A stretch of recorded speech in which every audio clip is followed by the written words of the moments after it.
रिश्तों का कोई तोल नहीं होता।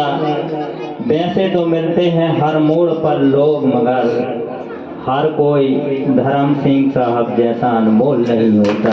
राम जी के श्री चरणों में नमन, श्री हनुमंत लाल जी महाराज के श्री चरणों में नमन। मंचासीन मेरे गुरु आपके श्री चरणों में नमन।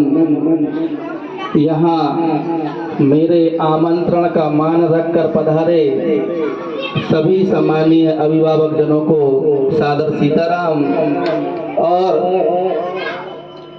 प्रिय विद्यार्थियों को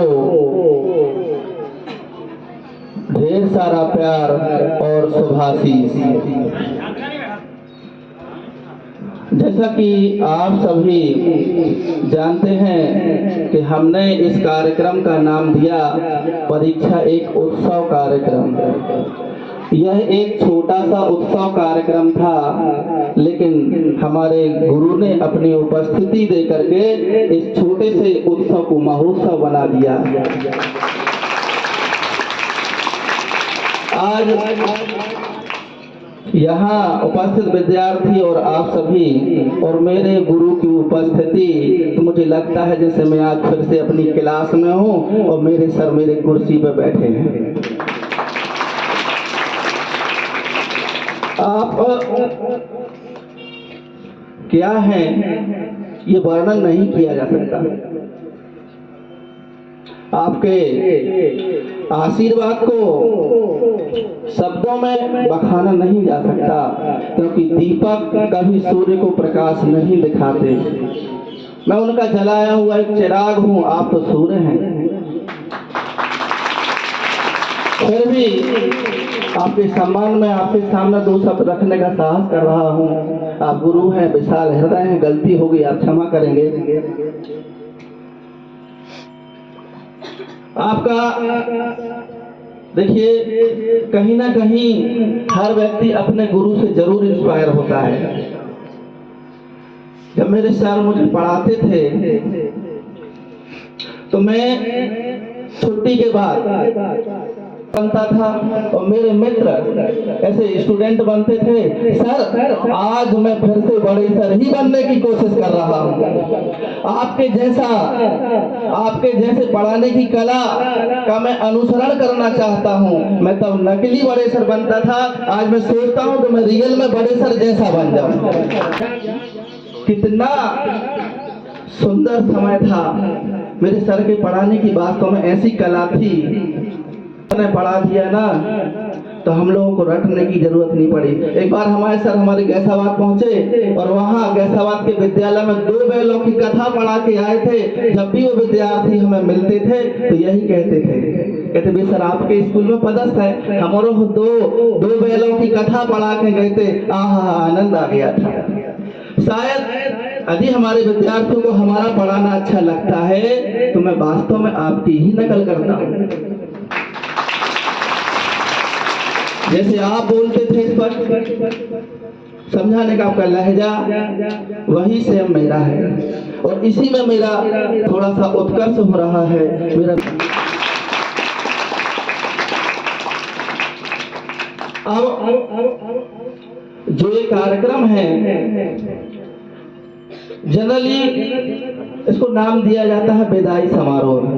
तो विदाई एक दुखदाई सा शब्द लगता है, दुख सा होता है, लेकिन हमने इसको नाम रखा परीक्षा एक उत्सव, क्योंकि यह ही एक ऐसा अवसर है जहां प्रतिभाशाली विद्यार्थियों को अपनी प्रतिभा दिखाने का अवसर मिलता है। अगर ऐसे कंटिन्यू प्रैक्टिस सेट चलते रहेंगे, क्लासें चलती रहेंगी, परीक्षा नहीं होगी तो कैसे पता चलेगा कौन प्रतिभाशाली है, कौन ने अच्छी मेहनत की, किसने नहीं की, ये कैसे पता चलेगा। तो यह एक अवसर भी है, यह एक उत्सव ही है, यही है वो त्योहार जिसमें से जिसके माध्यम से आप लोग निखर के आएंगे, उभर के आएंगे। अब रही आपके चयनित होने की बात, तो ये मेरा विश्वास है कि आप लोग 17 पेपर दे के आए हैं, आपको कोई असफल नहीं कर सकता। आपकी सफलता तो निश्चित है। अपनी मेहनत और अपने विद्यार्थियों की मेहनत पे पूर्ण भरोसा है। इसलिए हमने कभी नहीं सोचा था कि ऐसा पूरे क्षेत्र में इस संस्थान का नाम होगा। हम तो अपना कर्म करते रहे, टॉपर तो अपने आप बन गए। सभी लोग कहते हैं कि श्री राम नवोदय कोचिंग दमोह जिले में सबसे ज्यादा बच्चे चयनित कराती है। हमारा कभी टारगेट ही रहा कि हमको जिले में टॉप बनना है। हमारा अपने टॉपर तो अपने आप बन जाते हैं। अब हमारे बच्चों के बारे में आप सोचो, कितना परिश्रम किया। सुबह 6:30 बजे हमसे पहले पहुंच जाते थे। हम मना कर रहे, भैया बीमार हो जाओगे, ठंडी पड़ रही है, थोड़ा समय से आओ। लेकिन नहीं, उनमें लगन, उनमें जुनून कि हम 6:30 बजे तो हमारा बच्चा 6:15 बजे। और आपके मम्मी पापा उतने दूर से आ रहे, लेके आ गए, भैया हमारा लेट ना हो जाए। आप लोग भी बहुत बधाई के पात्र हैं, धन्यवाद के पात्र हैं, क्योंकि जितना परिश्रम आपके बच्चों ने किया उतना परिश्रम आपने भी किया है।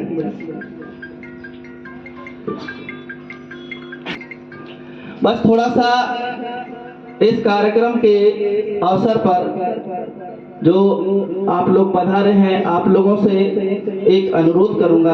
आपके और छोटे छोटे बच्चे हैं, ये पढ़ रहे हैं। आप लोग आजकल चलन चल गया है अंकों की होड़। हर अभिभावक अंक देखना चाहता है, तो अंकों की होड़ के पीछे न भागें। हम अपने बच्चों को आज बता दें, क्योंकि हम तुम्हारे गुरु हैं, हम बहुत कुछ छुपा